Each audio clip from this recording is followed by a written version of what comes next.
दोस्तों आज हम बात करेंगे सिंधु नदी के बारे में, जो कि दुनिया की सबसे बड़ी नदियों में से एक है।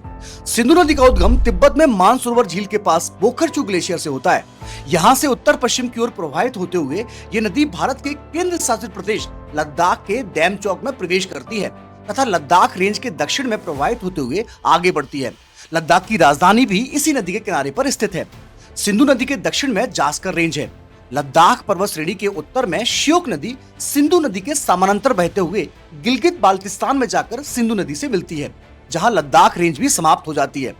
फिर यह नदी काराकोरम रेंज के दक्षिण में प्रवाहित होते हुए आगे जाकर पाकिस्तान में प्रवेश करती है। पाकिस्तान में मिठानकोट के पास सिंधु की प्रमुख सहायक नदी चेनाब इसमें आकर मिलती है। इसके बाद दक्षिण की ओर प्रवाहित होते हुए सिंधु नदी अरब सागर में अपना मुहाना बनाती है। अब हम बात करेंगे इसकी प्रमुख सहायक नदियों के बारे में। सबसे पहले बात की जाएगी झेलम की। झेलम नदी का उद्गम केंद्र शासित प्रदेश जम्मू कश्मीर में वेरीनाग के पास से होता है। यहाँ से उत्तर पश्चिम की ओर प्रवाहित होती है। श्रीनगर इसी नदी के किनारे स्थित है। इसी नदी पर वुल्लर झील स्थित है, जो भारत की सबसे बड़ी मीठे पानी की झील है।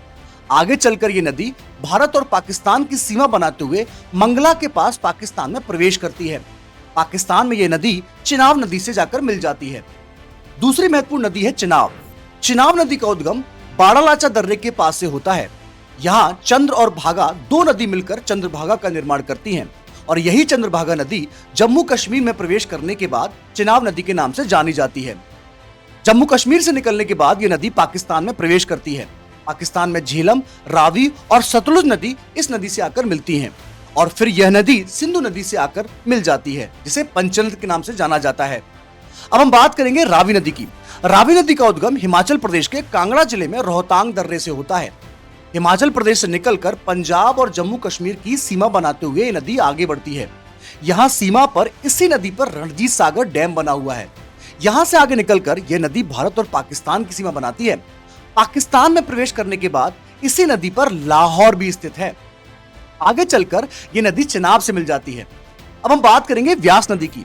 व्यास नदी का उद्गम रोहतांग दर्रे के पास व्यास कुंड से होता है। हिमाचल प्रदेश में कुल्लू घाटी इसी नदी के किनारे पर स्थित है। इससे आगे यह पश्चिम की ओर प्रवाहित होती है। पौंग बांध व्यास नदी पर ही बना हुआ है। पंजाब में प्रवेश करने के बाद हरके नामक स्थान पर यह नदी सतलुज से मिल जाती है। व्यास नदी सिंधु नदी तंत्र की सबसे छोटी सहायक नदी है। अब हम बात करेंगे सतलुज नदी की।